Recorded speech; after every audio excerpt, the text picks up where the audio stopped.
Bonjour à tous et bienvenue dans ce nouvel épisode de Pop. Et aujourd'hui on va parler d'un film des années 90 que j'aime bien, puisqu'on va parler de Demolition Man. Oh, DC ou Marvel? Stallone. Le film commence donc... Wow, attends, déjà?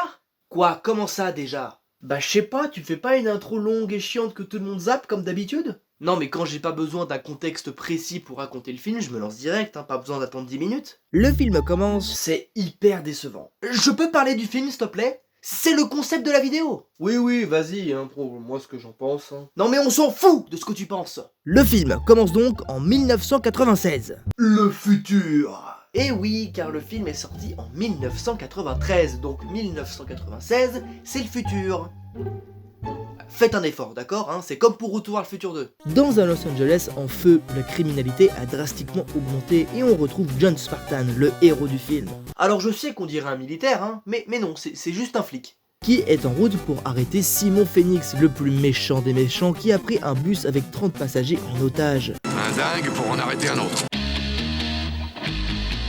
John saute de l'hélico et commence à buter tout le monde jusqu'au moment où il arrive vers Simon Phoenix, le plus méchant des méchants. Et comme par hasard, il est noir, bande de racistes. Je suis, mais à deux doigts de te scotcher la bouche avec ce Chatterton. Ouais, mais c'est pas du Chatterton ça, c'est du scotch normal.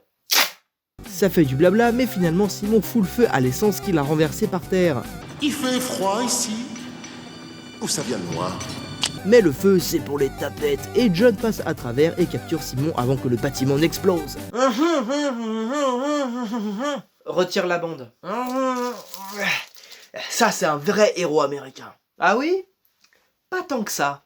On apprend par la suite que John se fait surnommer Demolition Man. C'est le nom du film! Parce que c'est pas la première fois que ça fait badaboum quand il intervient, sauf que cette fois-ci c'est plus grave parce que les otages se trouvaient à l'intérieur du bâtiment qui vient d'exploser. Non! Et si, pourtant John avait fait un thermoscanner juste avant et avec... 8 types de sa bande et personne d'autre. Le capitaine Murphy de l'arme fatale est dans l'obligation d'arrêter John pour ne pas avoir suivi la procédure. John est donc condamné à passer 70 ans en cryoprison, là où il va subir une rééducation ou une reprogrammation de son cerveau, et ne pourra prétendre qu'à une liberté conditionnelle qu'en 2046. Alors il se fait cryogéniser et on se retrouve en 2032, soit 36 ans plus tard, où l'on retrouve le lieutenant Lenina Huxley, une policière qui s'ennuie parce que dans le futur, il n'y a plus de crimes. Même des tout petits, il n'y a plus de crimes. Même pas de gens qui marchent en dehors des clous. Plus de crimes, tu sais ce que ça veut dire? Lenina se fait un peu réprimander par son patron parce qu'elle est fascinée par la violence du XXe siècle et qu'elle aimerait un peu plus d'action.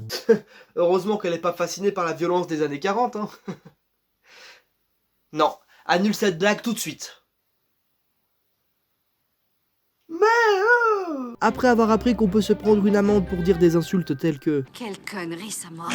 Lenina Huxley, vous avez une amende d'un demi-crédit pour avoir enfreint à la sotto voce le code de moralité du langage. Petite dévergondée. On se retrouve à la cryoprison où Simon Phoenix passe une audition pour savoir s'il peut aller en liberté conditionnelle. Déjà? Non mais attendez, John doit attendre 2046 pour pouvoir prétendre à une liberté conditionnelle alors qu'il est indirectement responsable de la mort des 30 otages, alors que le mec qui a kidnappé les otages et qui a fait exploser la bombe qui a tué ces mêmes otages, lui peut déjà prétendre à une liberté conditionnelle? Mais c'est injuste! Comme dans la vraie vie, les méchants gagnent toujours. Mais Simon arrive à s'échapper en disant le code pour ouvrir les menottes du futur. Ours en peluche. C'est ça le code? Mais c'est de la merde! Moi de mon temps on utilisait une clé et on n'avait pas ce problème. Simon bute tout le monde, ce qui déclenche l'alarme à la police avec le code 187. C'est quoi 187? Meurtre, mort, détruire. Bref, Simon continue à tuer des gens et on assiste à l'incapacité de la police à agir en cas de crime. De vrais crimes. Alerte code 187. Mais agissez, bon sang de bonsoir! Ils arrivent à remettre la main sur Simon qui était en train de pirater un ordinateur. Comment il sait faire ça en sachant que les touches du clavier sont les mêmes? Il cherche le dossier de Edgar Friendly, un type qu'une voix dans sa tête lui ordonne de tuer. N'avez-vous pas quelqu'un à tuer? La police arrive. Le maniaque est à proximité. Sollicitons conseil. Et ben, c'est bien parti, Et évidemment, Simon les envoie chier. Le maniaque a répondu par une remarque désobligeante.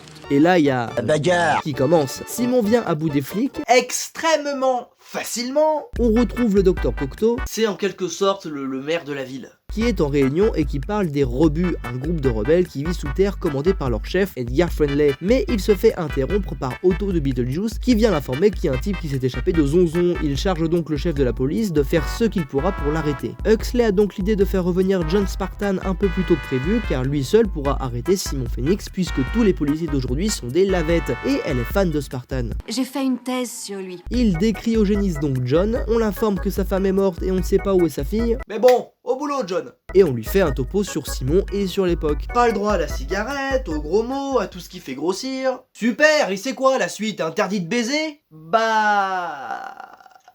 j'aurais mieux fait de me taire. De retour au commissariat, John fait face à un nouveau problème. Il n'y a plus de papier toilette. Et oui, parce que maintenant, ils se servent de 3 coquillages pour se nettoyer le fessier. Il ne sait pas se servir des 3 coquillages. C'est bizarre, mais je trouve ça extrêmement vexant. J'ai toujours dit que vous étiez dégueulasse. Mais bon, il trouve une solution. Tronche de merde, casse-couille, putain de saloperie d'enculé de machine à la moelle.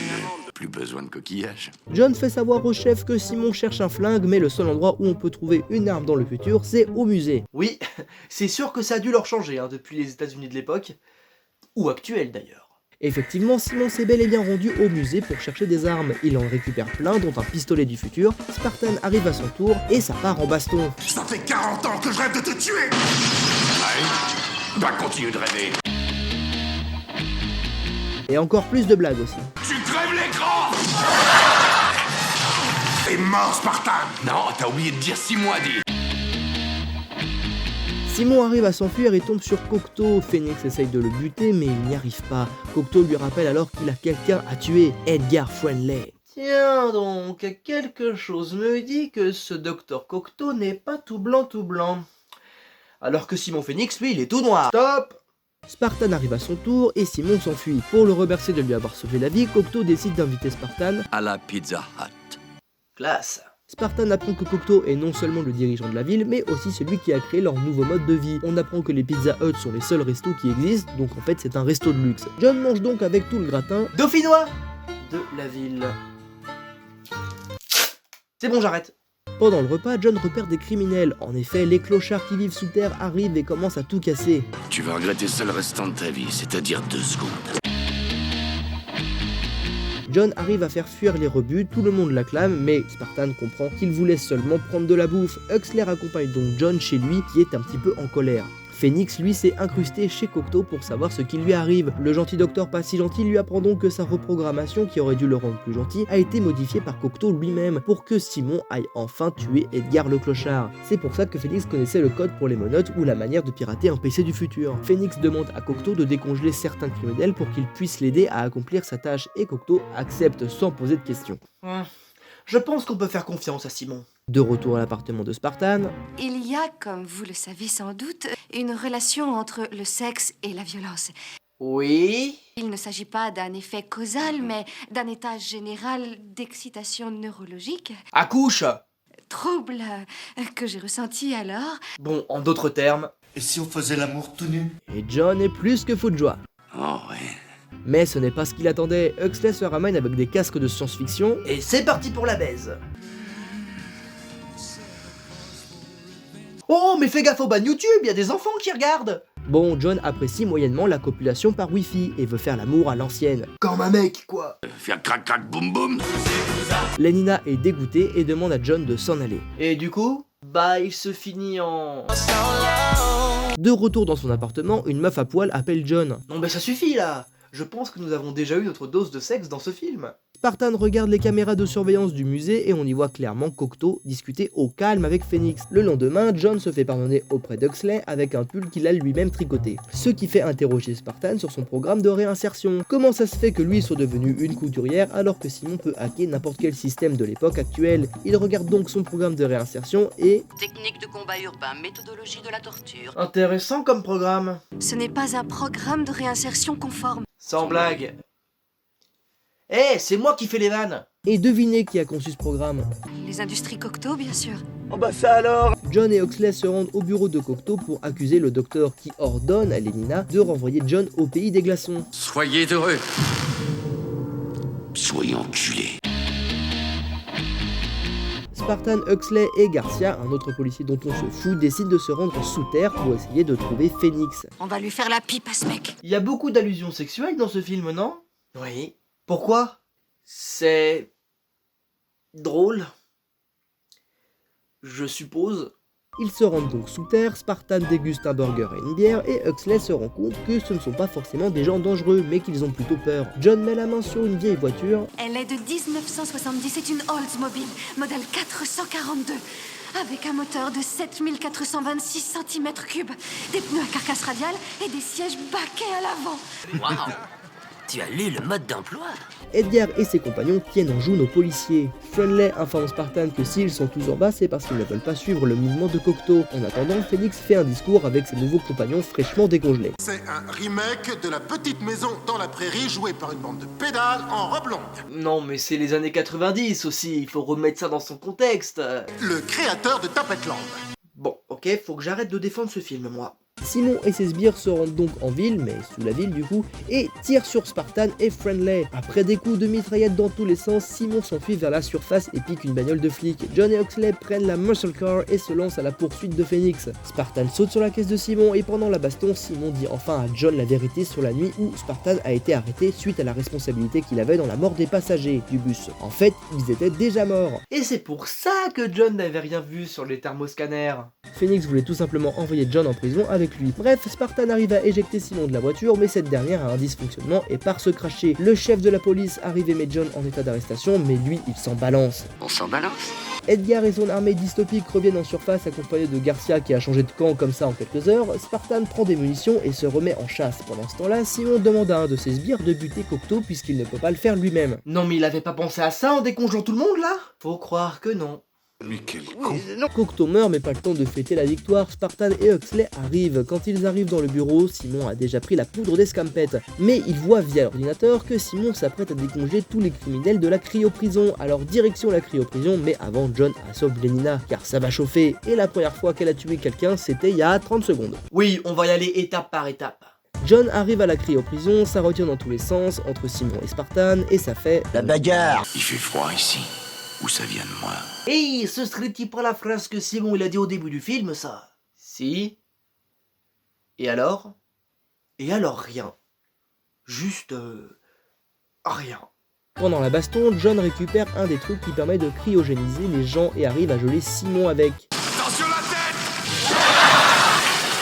Et Phoenix meurt, la cryoprison explose parce qu'il s'appelle Demolition Man, Spartan arrive à rallier la police et les clochards et embrasse Huxley sur la bouche. Et ils vont sûrement baiser, je suppose. Oh, à l'ancienne! Ah! Et voilà, c'est la fin de Demolition Man, un film des années 90 qui pourrait passer pour juste un film d'action un peu basique des années 90, mais qui en réalité cache quelque chose de plus intéressant. Il y a une critique sur ce dont le film parle, alors sans aller sur le terrain de « et on peut plus rien dire ou quoi là », il y a quand même une réflexion sur la vie actuelle. Réfléchissez bien, un monde dans lequel tout est censuré, où on n'a pas le droit de montrer des choses comme le sexe par exemple, où on n'a pas le droit par exemple de dire des gros mots, sinon on se prend une amende, où tout le monde est lisse, ou avec des pubs de partout. Ça vous rappelle pas un certain site internet tout ça ? Alors YouTube est encore bien loin de la société utopique ou dystopique de Demolition Man, mais il y a tout de même matière à réfléchir. Et Axel, oui, je voulais te dire que l'on vient de voir un film violent, et il y a, comme tu le sais, une relation entre le sexe et la violence. Il ne s'agit pas d'un effet causal, mais d'un état général d'excitation. Le trouble que j'ai ressenti alors... Non, on va pas baiser, non. Même pas à l'ancienne ? Surtout pas à l'ancienne. Merde! Vous avez une amende d'un demi-crédit pour avoir enfreint...